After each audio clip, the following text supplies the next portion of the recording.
Most of the national stories that you see that are reviewing the stuff that happened this year, I think pretty much all of them are going to have Sidney Crosby at the top of the list. This was really the year of the concussion, and it's continued. It's not only was it early January when Sidney Crosby first got hurt, and that issue of when he was coming back just rolled on and on and on. He'll be back by the playoffs. Well, he'll be back in the summer. He'll be back at the start of the season. And when they opened here in Vancouver on opening night for the NHL, he wasn't here. This isn't a broken leg. You don't know how long it's going to take to heal. If this had been a fourth-line player, it wouldn't have been an issue, but it was the best player in the world. And his triumphant return, and then so lightning quick after 8 games, he's out again indefinitely. Raises all the other questions, the number of concussions, the guys that have had it happen to them, how it happened to them. It's just become another bad news story for 2011.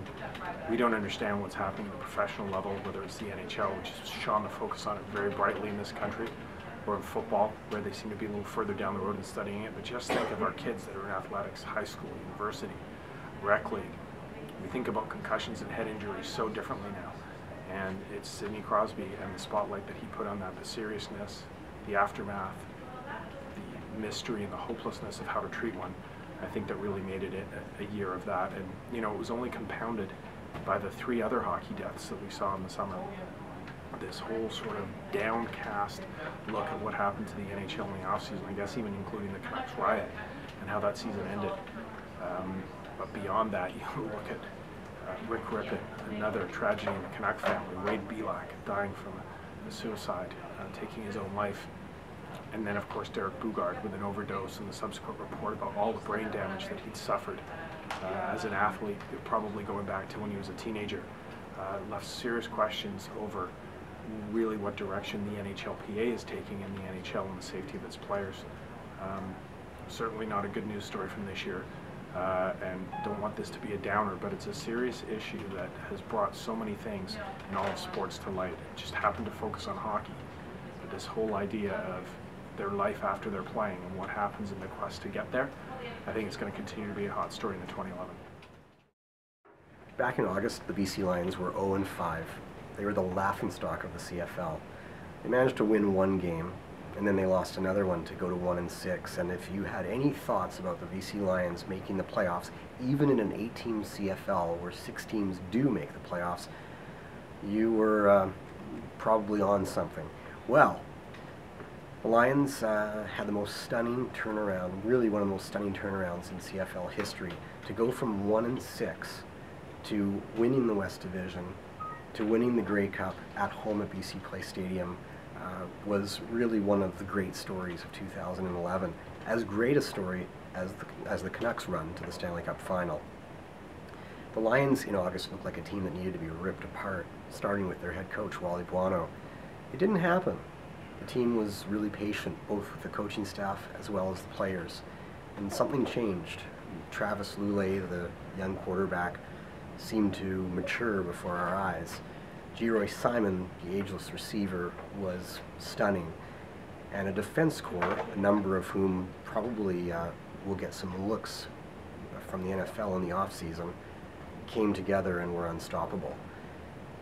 Throw in the fact that the team moved from their temporary field back into BC Place Stadium in the fall, and this is a stadium of NFL quality, really, probably one of the best dome stadiums in North America. And it all came together. An amazing stadium that came at a huge cost, and a football team that looked like it needed to be dismantled mid-season. It was an amazing story, and now that Wally Buono has left coaching, it's interesting to see where the Lions will go in 2012. But 2011 is one for Lions fans to remember.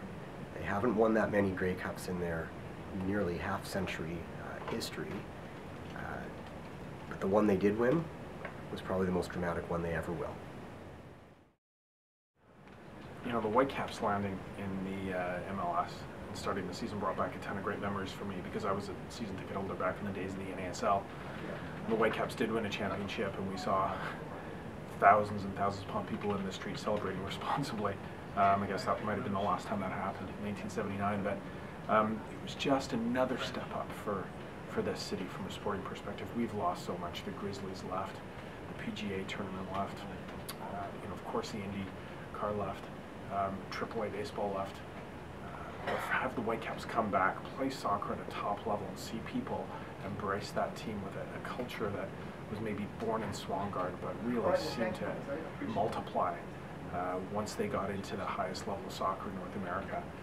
And what a great start it was, that first game beating Toronto. It was memorable, not just for soccer fans, but sports fans. And to me, it's a different crowd. It's more inclusive, it's more female, it's more multicultural. So when I look at the Whitecaps and what they've achieved with what was a very poor product on the field, I actually think it's a great story for Vancouver to see where it's going to go from there. I actually like the skill positions that they have, and it's interesting to see them recognize how many deficiencies they have, but I think they're ones they can rectify pretty quickly. And I don't think it'll be too long before the Whitecaps are truly competing with the Lions for the number 2 sports spot in the city. It was, on the field, it maybe not be up to what people expected, and also the turmoil from the coaching position right into the front office raised some negative questions about the team. But ultimately, I think this team, even with a poor product, captured people's imagination, and I think there's nowhere to go but up. I was pretty impressed with how the first season went in terms of an overall experience, if not for the results.